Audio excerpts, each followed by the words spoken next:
Amém, abençoados. Voltando aqui na 12ª parte desta mensagem, o anjo transformado em homem.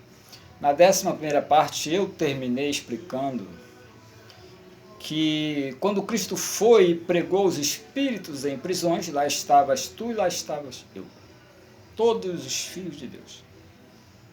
E nós ouvimos aquele evangelho da salvação e cremos. Quando nascemos, porque diz aquele que crê será salvo. Nós cremos lá, antes do véu. Quando eu nasci, o meu segundo nascimento, que passei pelo ventre da minha mamãezinha, e você também, quando a graça alcançou você, ou quando o sistema te alcançou em alguma denominação, não importa, se você ouviu falar em Cristo, e, bom, você, olha, teu espírito se despertou, e você logo reconheceu, porque você já havia crido em espírito. Você apenas confessou. O sistema, por não compreender, te mandou levantar a mãozinha.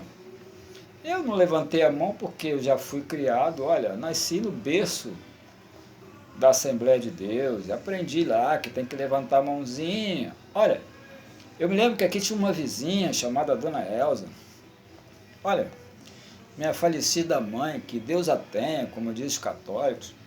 Olha, ela começou a passar mal e vieram chamar minha mãe corre e eu corro também. Olha, eu devia ter uns 10 anos, 11 anos, eu não sabia nada. Eu não sabia nada sobre Deus, eu acreditava que salvo se perdia, que tinha livre-arbítrio, que o diabo era espírito, que, olha, eu era um leigo. E lá está minha mãe, e a mulher passando mal, respirando fundo e quase morrendo, e minha mãe bota a mão na cabeça em vez de orar para a mulher, coitada. Minha mãe dizia, levanta a mão, levanta a mão. Minha mulher desfalecendo, desmaiando. Falei, mãe, ora para a mulher, mãe, levanta a mão, você vai morrer, vai para o inferno, levanta a mão. E a mulher não conseguia nem se mexer, os olhos virando. Jesus, que agonia. Olha, não foi fácil não. E minha mãe dizia, levanta a mão, senão você vai para o inferno. E a mão dela não conseguia levantar, pegou na mão e levantou. Ah! Aí minha mãe disse, ô Glória, tá salva. Eu falei, ué mãe, tá salva aí, vai deixar a mulher morrer agora, só porque tá salva? Você entende? Olha, o sistema religioso escraviza a mente dos filhos de Deus. Por isso Daniel disse na sua visão que o quarto animal fazia em pedaços, despedaçava suas presas. Olha, abençoados, quantos salvos morreram sem saber que eram salvos. Meu falecido pai ficou 29 anos afastado do sistema. Na verdade, não ficou afastado de nada, né? Quem se afasta do sistema, olha, não se afasta de nada. Porque quem conhece a verdadeira graça não se afasta, disse Isaías.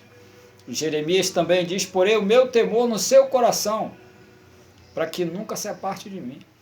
Então, quem se afasta do sistema não se afasta de nada, porque, olha, eu fui visitar meu pai fumou muito, ele teve câncer no esôfago e no pulmão.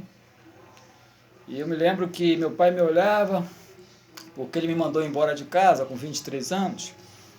Então parece que eu li a mente dele de alguma forma, ele queria me pedir perdão, mas estava preso no véu, no orgulho. E eu me lembro que ele disse assim, olha, porque eu já estava começando a pregar graça, conhecendo a graça, naquela época, em 1994. E ele disse assim, tudo que o Pai me dá virá a mim. E de modo nenhum eu o lançarei fora. Olha, eu fui embora, no outro dia meu pai faleceu. Meu pai acreditava em algumas coisas que eu explicava para ele. Que mesmo ele afastado, ele afastou da igreja como instituição terrena, nunca de Deus. Meu pai saía às 5 horas da manhã para trabalhar, numa família com 5 crianças. E eu via quando meu pai saía, antes do meu pai sair, meu pai estendia a mão para as nossas camas e eu estava lá com o olho aberto, um olho só. E ele estendia a mão e orava, abençoa minha esposa, meus filhos. Meu pai nunca perdeu a comunicação com Deus. Porque o filho é filho para sempre, disse João. Jesus, aliás, o Filho fica para sempre na casa do Pai. Então ele orava, ele não perdeu a comunicação com Deus, ele perdeu a comunicação com a igreja. Porque houve uma reunião onde as pessoas supostamente queriam ser batizadas com o Espírito Santo, que é outro mistério, e o pastor dizia, vem aqui que você vai falar a língua, vem que você vai falar a língua. Olha, meu pai queria falar língua. Ué, sistema, tem que falar língua, senão não é batizado. E lá veio um homem, morador de rua, que nunca havia ido à igreja, e também foi lá na frente. E aí, batiza, Senhor, agora, uma pomba está descendo, agora, Senhor, batiza, manda fogo, língua. E o camarada começou a falar, balá, e meu pai olhou e pensou, agora está falando língua e eu estou aqui tantos anos, não falo língua. Acabou a oração, chamou o pastor. Pastor, por que Deus não me batizou? Não, porque não é o tempo. Como não é o tempo? Eu estou aqui há tanto tempo e Deus não me batizou. E foi batizar ele. E meu pai se entristeceu por não ter uma explicação em graça. E se afastou da igreja como instituição terrena. E ficou 29 anos fora. A única coisa que meu pai fazia de errado era fumar cigarro, que é um atentado contra o corpo comprado, tá? Atenção. E jogar no bicho. Meu pai jogava, dirigia jogo de bicho, não sei se é essa a palavra que fala. Bom, voltando à palavra. Depois que ouviste o evangelho da vossa salvação, tendo nele crido, foste selado. Tu estás selado com o selo do Espírito, não pode ser selado pela besta. Compreende o reino? Sim, porque, olha, tu és filho para sempre. Este é um evangelho. Agora vamos ver o outro evangelho. Este um evangelho já foi pregado a todos os espíritos, como eu expliquei, eu e você também. Agora vamos ao outro evangelho, Mateus capítulo 24, Mateus 24, 14. Olha, nós vamos voltar no assunto do gadareno, isso aqui é para você poder entender. Mateus 24, 14 diz assim, olha, e este evangelho do reino, olha, nós lemos lá o evangelho da vossa salvação. E agora, este evangelho do reino será pregado em todo o mundo, em testemunho a todos os gentis, e então virá o fim. O evangelho do reino tem que ser pregado. E para você entender qual é o evangelho do reino, olha, o apostolado te explica. Romanos capítulo 14, 17. Você vai entender qual é o evangelho que você tem que pregar, que é o do reino. Você não vai pregar evangelho de salvação. Levanta a mão, aceita para ser salvo. Não. Quem é filho nasce salvo. Só que às vezes no candomblé, no catolicismo, no seixonoê, no budismo, bom, você tem que levar a palavra da graça para que ele seja salvo de situações, não espiritualmente.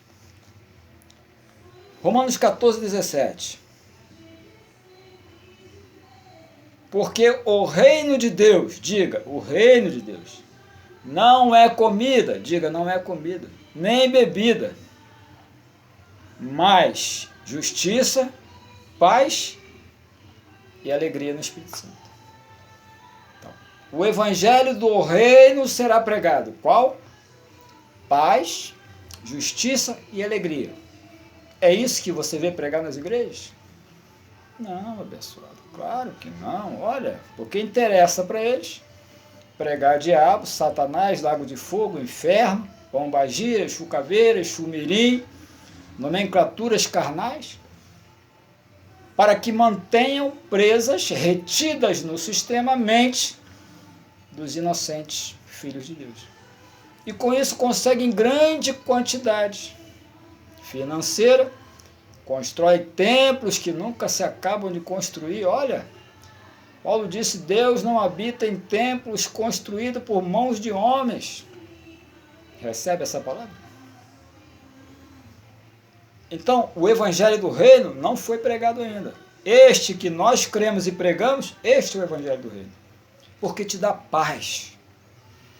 Olha, não tem coisa melhor, abençoado, quando você ouve a graça de Deus te explicar que tu é um espírito e não um corpo, que tu veio do céu num plano, habitar o véu, cumprir aqui a sua função, a sua chamada, que és salvo, que ninguém pode tomar você da mão de Deus, e que o teu lugar está reservado, que ninguém pode tomar. Isso é paz, isso te dá paz. Quando você conhece Deus, a tua relação com Deus muda. Olha, dá vontade de abraçar Deus. Como você não consegue abraçar Deus, abraça a palavra dele. Diga, eu amo essa palavra, porque essa palavra transformou a minha mente. Metanoia. E eu volto a seguir.